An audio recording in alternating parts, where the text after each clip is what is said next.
C'est l'heure du journal à la une ce soir. La justice française a annoncé ce vendredi 13 mars l'ouverture d'une enquête pour crime de guerre après la mort d'une humanitaire française de l'UNICEF tuée le 11 mars par l'explosion d'un engin à son domicile à Goma. L'enquête est menée par le parquet national antiterroriste afin d'établir les circonstances et les responsabilités de cette attaque sur fond de conflit armé dans l'est de la RDC.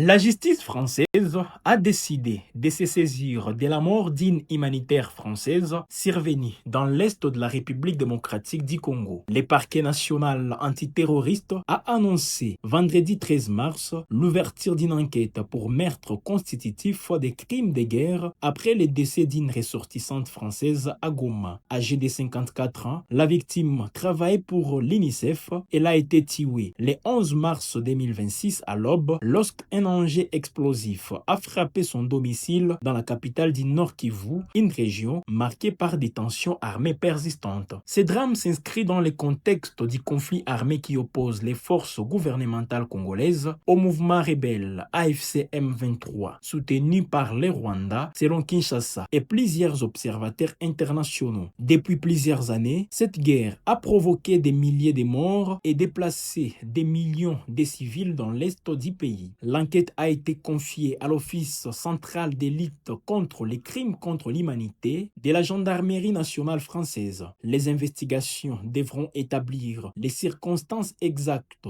de l'attaque et déterminer les responsabilités éventuelles. Pour la justice française, cette procédure vise également à tenir informés les proches de la victime de l'évolution des investigations dans un dossier qui pourrait relever du droit international humanitaire. Après l'attaque des drones meurtrières survenue à Goma, l'Organisation continentale Union africaine appelle à la retenue et à l'ouverture d'une enquête indépendante. Dans un communiqué publié à Addis Abeba, le président de sa commission, Mahmoud Ali Youssouf, condamne fermement cette frappe et a touché des zones résidentielles et coûté la vie à plusieurs civils. Des précisions de cet élément. Qui a frappé la ville de Goma dans la province du Nord Kivu. Dans un communiqué publié le 12 mars 2026 à Addis Abeba, le président de la Commission de l'Union africaine, Mahmoud Ali Youssouf, a exprimé sa profonde préoccupation face à cette frappe de drones qui a coûté la vie à plusieurs civils, dont travailleurs humanitaires, et causé d'importants dégâts dans des zones résidentielles. La Commission de African Union condamne fermement toute attaque mettant en danger la population civile et les personnels humanitaires, rappelant que de tels actes constitue une violation du droit international humanitaire. L'organisation panafricaine appelle toutes les parties impliquées dans le conflit dans l'est de la République démocratique du Congo à faire preuve de retenue afin d'éviter une nouvelle escalade des tensions et à garantir la protection des civils ainsi que des acteurs humanitaires opérant dans la région. L'Union africaine insiste également sur l'importance de respecter les efforts de médiation en cours et les accords de cessez-le-feu visant à rétablir la paix et la stabilité dans l'est du pays. Elle soutient par ailleurs la nécessité de faire toute la lumière sur les circonstances de cette attaque à travers une enquête impartiale. Enfin, l'organisation continentale réaffirme son engagement à travailler avec le gouvernement congolais, les partenaires régionaux et la communauté internationale pour favoriser une solution politique durable, réduire la violence et promouvoir une paix durable dans la région du Grand Lac. La première ministre congolaise, Judith Suminwa, a lancé un appel fort à la solidarité internationale pour mettre fin aux violences sexuelles. Hier jeudi, depuis le siège des United Nations à New York City, elle a exhorté la communauté mondiale à unir ses forces pour lutter contre ces fléaux. Suivez un extrait de son intervention sélectionnée par nos confrères de l'ACP. L'insécurité persistante, la difficulté d'identifier toutes les victimes, l'insuffisance des ressources financières et la destruction des infrastructures continuent de freiner les progrès. Elle peut être menée seule. Elle exige une solidarité internationale renforcée, des financements innovants et une mobilisation collective à la hauteur de l'urgence.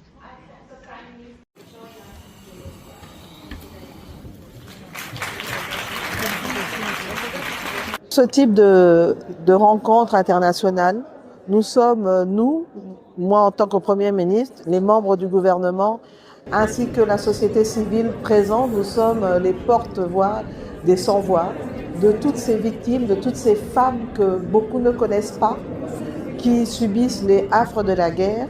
Et c'est à travers nous qu'aujourd'hui, on peut mieux les faire connaître, on peut mieux faire connaître ce qu'elles subissent pour que enfin justice soit faite, que réparation soit faite et surtout qu'il n'y ait plus répétition. Et pour ça, c'est que tout le monde travaille pour que cela cesse. Au Nord Kivu, le gouverneur Somo Kakule Evariste s'est rendu ce 13 mars 2026 à l'aéroport de Beni Mavivi, des jours après l'incendie, et a détruit plusieurs installations. Il a ordonné l'assainissement des sites et un réaménagement provisoire des services en attendant la reconstruction de nouvelles infrastructures. Suivez ce reportage de la cellule de communication du gouverneur militaire. 2 jours après l'incendie déclaré à l'aéroport de Mavivi à Beni, l'heure est à l'assainissement de cet espace qui accueille les voyageurs. Tôt le matin, ce 13 mars 2026, le gouverneur militaire du Nord Kivu inspecte le lieu et donne des orientations. Le petit bâtiment calciné sera remplacé. Mais d'abord, l'on délocalise les services aéroportuaires avec le concours de la MONUSCO, dont le chef de bureau accompagne le général-major Somo Kakule Evariste sur terrain. Comme ça, il n'y a plus de civils, de militaires qui divaguent ici sur la piste. Ça doit être très calme. Parce que tout le monde a suivi. Oui. Comme ça, si on voit des irrégularités. Pour vous rafraîchir la mémoire, l'aéroport de Beni Mavivi est en pleine construction. Sa piste d'atterrissage s'étendra jusqu'à 3300 mètres de longueur sur 60 mètres de largeur. Il y aura un aérogare civil et un autre militaire, un salon d'honneur, un salon présidentiel, une tour de contrôle aux normes internationales, un tarmac national et celui international. Il portera le nom de l'aéroport international Étienne Tshisekedi Ouamulumba. En mission officielle à Kolwezi, le vice-premier ministre de l'Intérieur Jacques Sabani a co-présidé avec son homologue zambien Jacques Mouimbou la clôture de la 9e réunion tripartite RDC-Zambie au commissariat des Nations Unies pour les réfugiés sur la situation des réfugiés congolais en Zambie. Il a également présidé une réunion sécuritaire du Grand Katanga et visité l'école de police en construction destinée à renforcer la réforme de la police nationale congolaise. Reportage.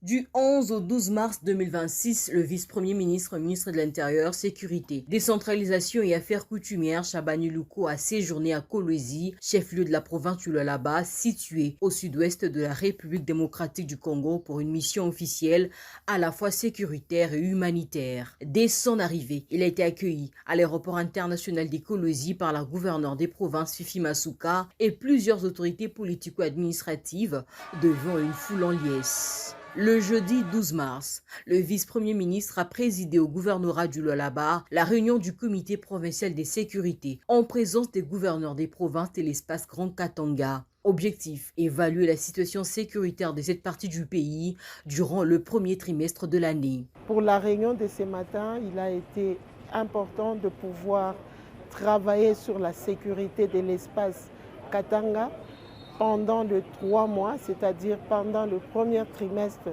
de l'année 2026, brosser exactement ce qui se passe sur le plan sécuritaire, sur le plan social, sur le plan aussi politique. Voilà, nous avons essayé d'épingler province par province en donnant la situation de chaque province et au final prendre des dispositions, des résolutions ainsi que des recommandations afin de maintenir l'ordre dans l'espace Katanga, sécuriser l'espace en général, ainsi que donner une vie sociale à la population de l'espace Katanga, c'est-à-dire les 4 provinces. Nous tenons à remercier le vice-premier ministre et ministre de l'Intérieur pour cette initiative. Au sortir de cette réunion sécuritaire, un présumé bandit qui s'aimait la terreur dans le Haut-Katanga et Lualaba par ses actes criminels, notamment le vol à main armée, extorsion et meurtre, a été présenté au vice-premier ministre Chabani. Une action qui illustre l'engagement du gouvernement congolais à éradiquer toute forme de banditisme urbain sur l'ensemble du territoire national. Dans la même journée, le vice-premier ministre a procédé aux côtés de son homologue Jacques Mwimbu, ministre zambien de l'Intérieur et de la Sécurité intérieure, à la clôture de la 9e réunion de la commission tripartite République démocratique du Congo-Zambie et Haut Commissariat pour le réfugié. Cette réunion consacrée aux questions relatives aux réfugiés congolais vivant en Zambie et des réfugiés zambiens vivant en République démocratique du Congo s'est tenue en présence de plusieurs personnalités, notamment le représentant ad intérim du HCR en RDC, le gouverneur du Lualaba, Haut-Katanga et Olomami, ainsi que les représentants du gouverneur du Tanganyika. Débutée le 10 mars 2026, cette rencontre importante a permis l'élaboration d'un rapport de groupe de travail technique et du communiqué final effectué par les experts des deux pays avec l'appui du HCR. Prenant acte du rapport du groupe de travail technique et réitérant les engagements souscrits dans l'accord tripartite du 28 novembre 2006 relatif au rapatriement volontaire des réfugiés congolais vivant en République de Zambie, la commission tripartite a décidé ce qui suit. 1. Répondre l'opération du rapatriement volontaire de réfugiés congolais vivant en Zambie. 2. Renforcer la collecte des intentions de retour des réfugiés congolais vivant en Zambie. 3. Organiser une mission des autorités de la République démocratique du Congo dans les sites et autres zones d'installation pour la sensibilisation sur le rapatriement des réfugiés congolais vivant en Zambie. Les représentants de deux pays ainsi que celui du HCR ont ensuite procédé à la signature de ces rapports tout en saluant les efforts entrepris par les experts pour le bon déroulement de cette rencontre. À l'issue de cette fructueuse session, le HCR tient à réitérer à ses partenaires étatiques, la République démocratique du Congo et la République de Zambie, son engagement à continuer à les soutenir dans leurs efforts de mobilisation des ressources nécessaires à l'accomplissement du retour tant désiré des ressortissants congolais encore en Zambie. Le vice-premier ministre Chabani a, au cours de cette réunion, réaffirmé l'engagement du gouvernement congolais à assurer le retour volontaire de ces réfugiés dans les meilleures conditions. Le gouvernement congolais reste disposé et déterminé à assumer sa responsabilité dans ce processus afin que le chemin que nous avons balisé ensemble puisse favoriser le retour volontaire de tous les réfugiés congolais qui ont opté pour cette option durable que nous ne cessons d'encourager.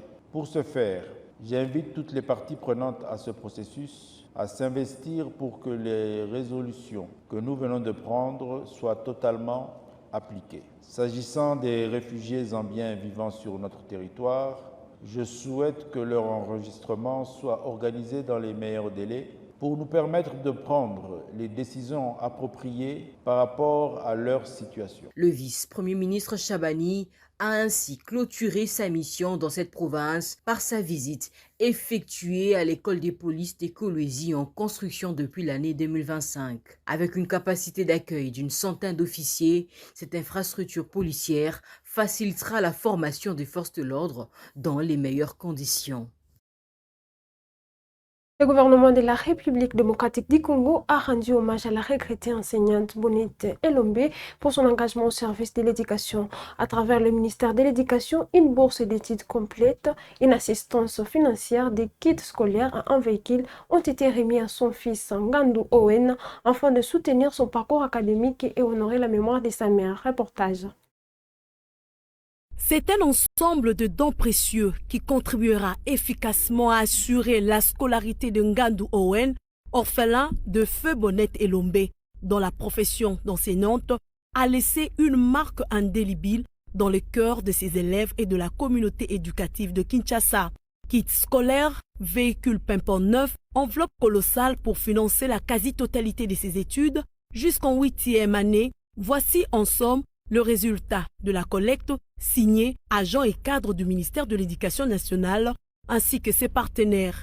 Un geste qui honore non seulement la mémoire de la jeune enseignante, mais aussi son dévouement à l'éducation. Toutes ces contributions ont été faites à titre personnel.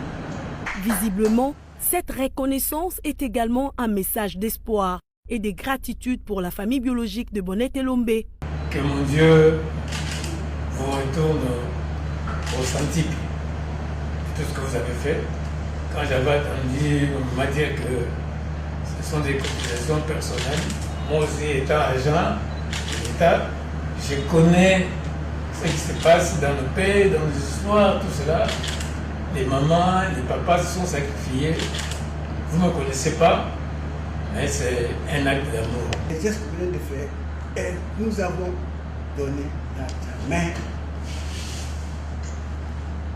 C'est vous, par votre bonne volonté, par votre savoir-faire, nous sommes arrivés à ce que nous sommes en train de faire. Voici un geste qui montre que le travail et le dévouement d'une enseignante comme Elombe Bonnette ne passe pas inaperçu. Il restera à jamais gravé dans les annales et continuera d'inspirer les générations futures. Enfin, parlons sport pour terminer. Les dégâts causés lors du derby louchois entre les TP Mazembe et les FC Saint-Éloi Lupopo n'auront pas duré longtemps. Le président du club noir et blanc, Moïse Katumbi, a ordonné la remise en état immédiate du stade de Lubumbashi après les actes de vandalisme et a endommagé plus de 500 sièges et plusieurs installations le 8 mars dernier. Les précisions dans ces reportages des services de communication du TP Mazembe.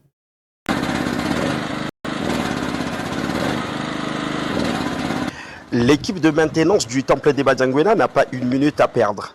Elle s'applique pour réparer tout le dommage que l'enceinte a subi lors du derby louchois. Des travaux qui commencent par la remise des treillis qui protègent l'aire des jeux et séparent la zone neutre des supporters. On fixe déjà quelques chaises.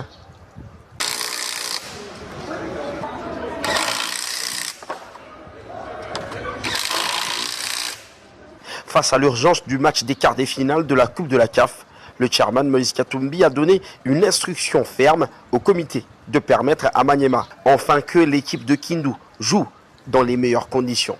Oui, c'est sur instruction de la haute hiérarchie de Tout-Puissant Mazembe, c'est-à-dire le président sponsor. Dès lors qu'il a vu tout ce qu'il y a eu comme dégâts dans notre stade, il a décidé, il a instruit le staff dirigeant, c'est-à-dire le comité de TP Mazembe, de pouvoir s'atteler rapidement pour réparer ce qui a été cassé, en entendant les mesures, que ce soit de la Ligue nationale de football, pour les réparations y afférentes par rapport aux dégâts qu'il y a eu au stade. Et comme vous l'avez évoqué, l'équipe de Maniema Union joue dans notre stade et c'est l'unique stade qui est homologué au sein de notre pays. Et ce qui fait que si nous croisons le bras et que les travaux ne commencent pas, ça pourra pénaliser les équipes de la RDC qui sont engagées dans la Champions League et les autres coupes d'Afrique. C'est comme ça que le président sponsor a décidé de nous diligenter afin de pouvoir lancer les travaux de réparation. Maniema peut avoir la chance de jouer le demi-finale et ça c'est aussi anticipé par rapport au contrôle de la Confédération africaine de football. Vous savez que quand une équipe, il y a des étapes, quand une équipe veut jouer la demi-finale, il faut que les inspecteurs viennent voir voir les installations sportives si ils gardent les mêmes conditions, les mêmes standings. Voilà la raison qui nous pousse à être ici aujourd'hui. Le TP Mazembe a toujours réussi à entretenir son stade grâce à ses équipes de maintenance. Les Corbeaux n'ont pas attendu de bénéficier de leurs droits selon la sanction de la Ligue nationale de football pour déjà démarrer les travaux de réparation sur fonds propres. Le président sponsor Tout-Puissant Mazembe, Moïse Katumbi, a déjà débloqué le devis qui a été donné pour les réparations, en attendant le remboursement par ceux-là qui seront responsables de ces dégâts. Donc il a directement ordonné qu'on exécute les devis. C'est un devis très salé. De ce point de vue, le président a assuré, mais qu'on doit rembourser pour permettre à Maniema de jouer. Ou sinon, l'équipe de Maniema, qui est restée en Coupe d'Afrique, peut être pénalisée. Et notre infrastructure aussi pourrait être pénalisée. Raison pour laquelle il nous a diligenté pour suivre ces travaux et que ça termine dans les délais requis. Un bijou qui donne un éclat au football congolais. L'entrée des Corbeaux est aujourd'hui connue pour servir les intérêts nationaux et ce n'est pas prêt de s'arrêter. C'est la fin de cette édition d'actualité. Merci de l'avoir suivi. C'est votre première fois de nous suivre. Veuillez vous abonner à la chaîne. Surtout, n'oubliez pas de liker, commenter, partager. Des actualités, c'est sur WAB Info TV. Rendez-vous, prochaine édition.